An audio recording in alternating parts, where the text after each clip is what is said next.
Hello, it's me. So, when does a puzzle solving experience become an expression of insanity? When is the difficulty just way out of hand?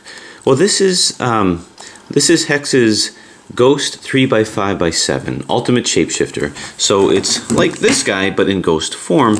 And what he did is he basically took it like this, and then sliced it down to make it look like this.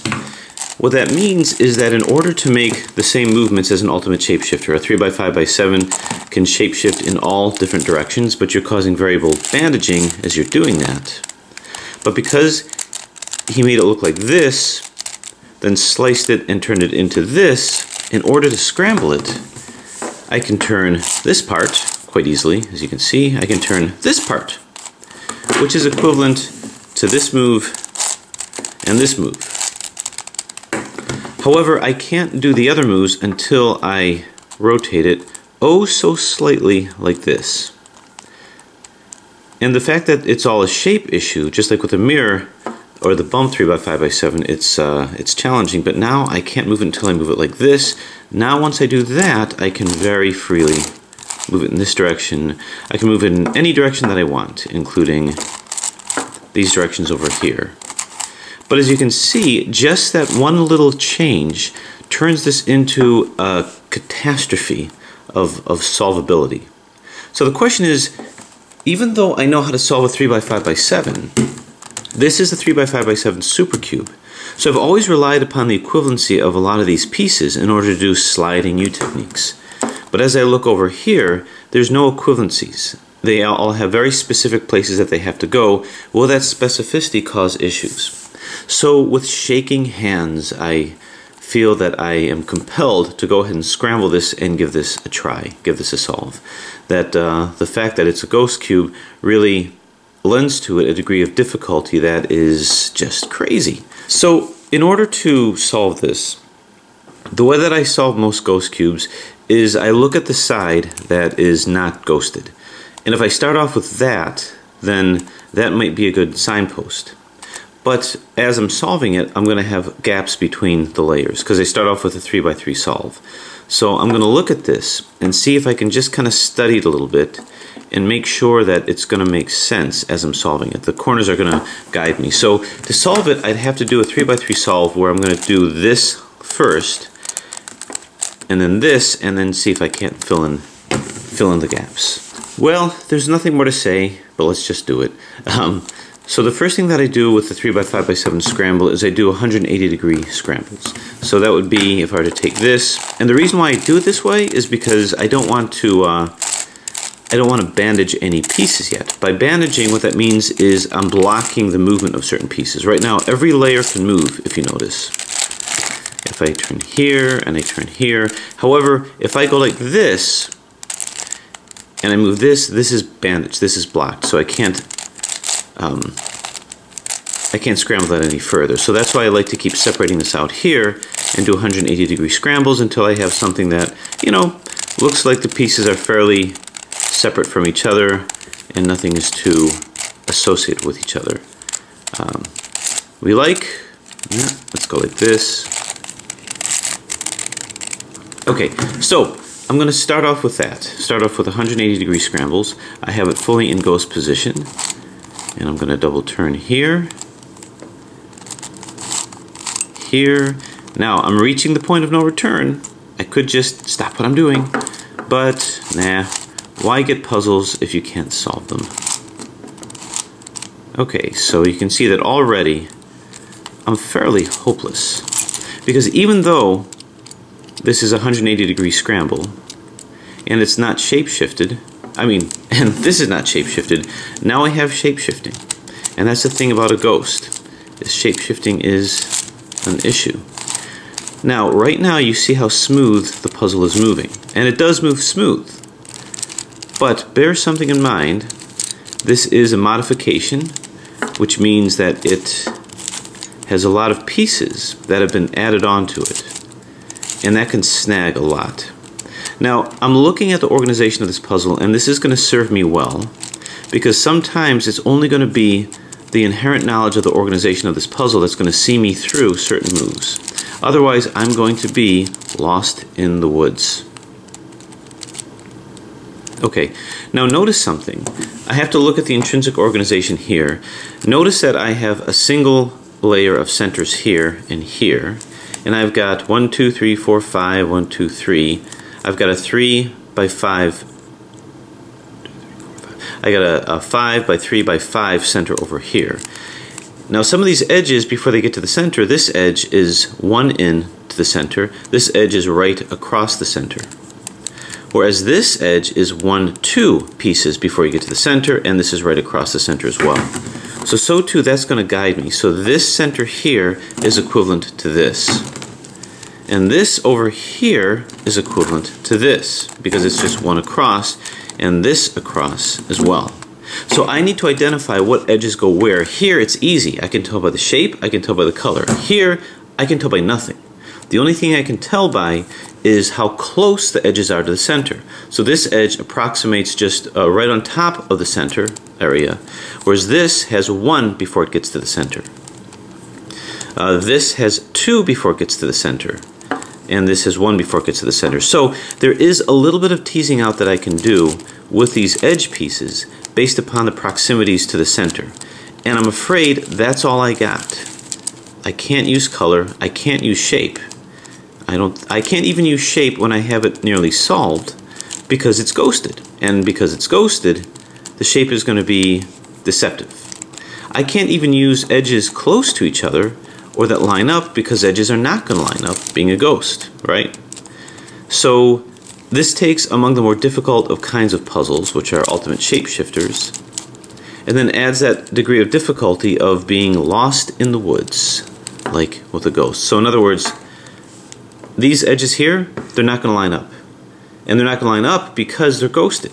Here, when I look at it, these edges can line up, but here I'm not going to know. The only thing I'm going to know is how close it is to the center. I hope that makes sense. But basically, when solving it, I'll know when this edge belongs here or this belongs here. In this case, I'll have no idea. I'll have no idea if this is here, if it belongs there.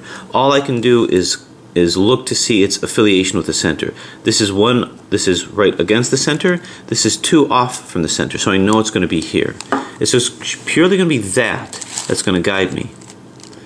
Alright, the saving grace right now is the fact that you can see the movement is incredibly smooth, and Hex has always designed great puzzles, but there is going to be some alignment issues.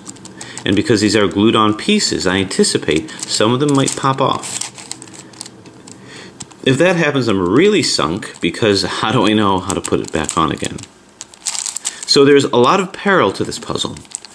And when scrambling it like this, it may be impossible for me to get it back if pieces pop or if there's any issues there.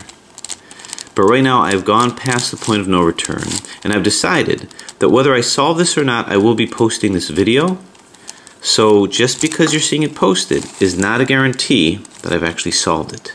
So you and me, us, we're going through this journey together, and we'll see where it takes us. What is it about being a supercube that might lend this a difference? Will my algorithms still work, or will they have to be changed in any way? Well, I got some sneaking suspicions, but there's no way for me to know. Okay, so let's move this away from each other. There we go. Okay, so in scrambling this puzzle, I have a nice 180-degree scramble, and perhaps what I should do is just solve it like this, just to get myself prepared for it. Actually, do some more scrambles. And, nah, let's not do it that way. Move these away from each other like so. Move this like thus. I'm basically taking a lot of these away.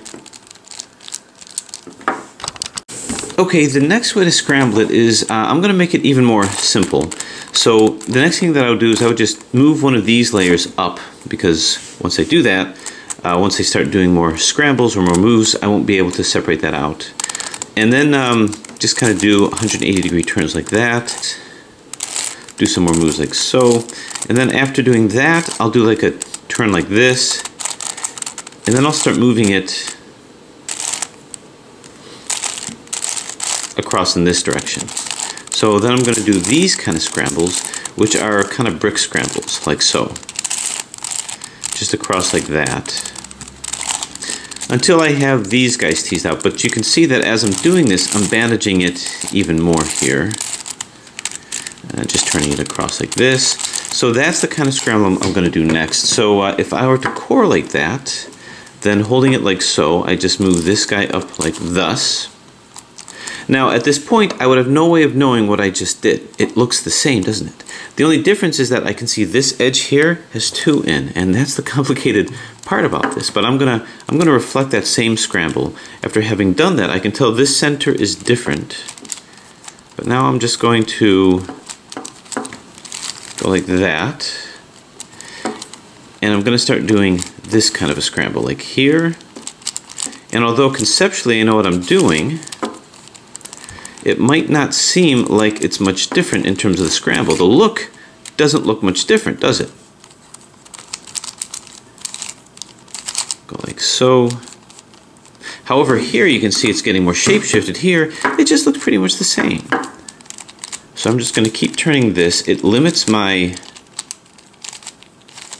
bandaging as much as possible.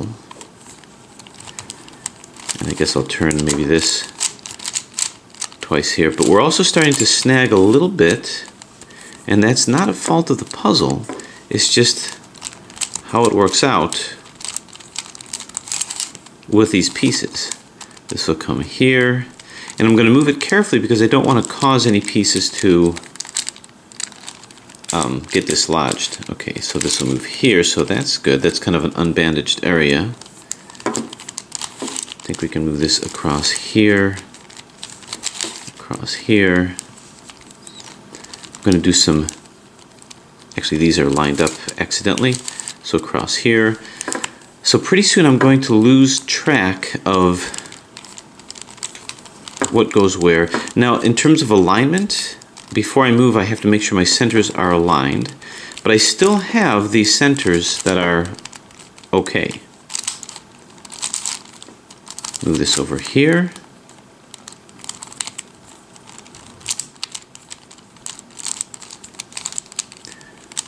Okay, we're going to move this over here. I am so nervous. I think I just did a middle move here. Okay, like so. And I'm just going to keep moving like that. Yeah, okay. I thought I accidentally made a move that I wasn't ready to make yet. This will move here. I'll separate these guys out. So you can see my centers are still aligned, which is how I'm able to make these movements. And I'm just going to keep going with this. 1, 2. These edges are no longer lined up, but it's hard for me to say. The centers are still doing okay. Are you able to move? Let me see. I want to force nothing. 1, 2. This will go here. I'm going to move this like so. And I'm going to move these guys here too, like thus. Okay, is that good? I don't know. It looks like it's okay. I mean, it looks like things are scrambled really nicely here. What I'm doing is I'm combining edges together, and I think I'm kind of doing that because I see this edge doesn't belong with these guys. Do all of these edges belong together? And they kind of do. So I may want to bear that in mind and maybe move this like so. So I'm trying to enhance this scramble as much as I can. So this edge does not belong with these guys. So I know that this is not right. These edges here, do they belong together? No, they don't. So I think we're okay. I think we're good. Because now the next part of the scramble is I just do my highest bandage scramble yet, and now I'm just moving this as a 3x3. It's going to be useful for me to use a normal 3x5x7 as a perspective gainer with this, because otherwise it just might be hopeless. Okay, so this is fully scrambled, and now we're going to do the same thing here. I'm going to do whatever last vestige of, there we go. And now I'm just going to start making 90-degree maneuvers, 90-degree turns. So scary. So this is basically a 3x3 scramble that I'm doing right now. And now the centers are not going to guide me much. So I got to be very careful in terms of alignment. If I start to push something too much, I might set something off. Okay, so this moves here. Once it's aligned, movement is really good. But I'm just going to continue with really a 3x3 scramble. My hands are shaking. And this is just to give it that extra bit of who knows what the heck's going on kind of a appeal to it. But the 3x3 scramble does orient me in terms of where the centers are, where they're supposed to be. And as always, I'm really amazed at how well this moves. This could be so much more of a problem. Oh, I had a interesting bit of non-bandaging happening there.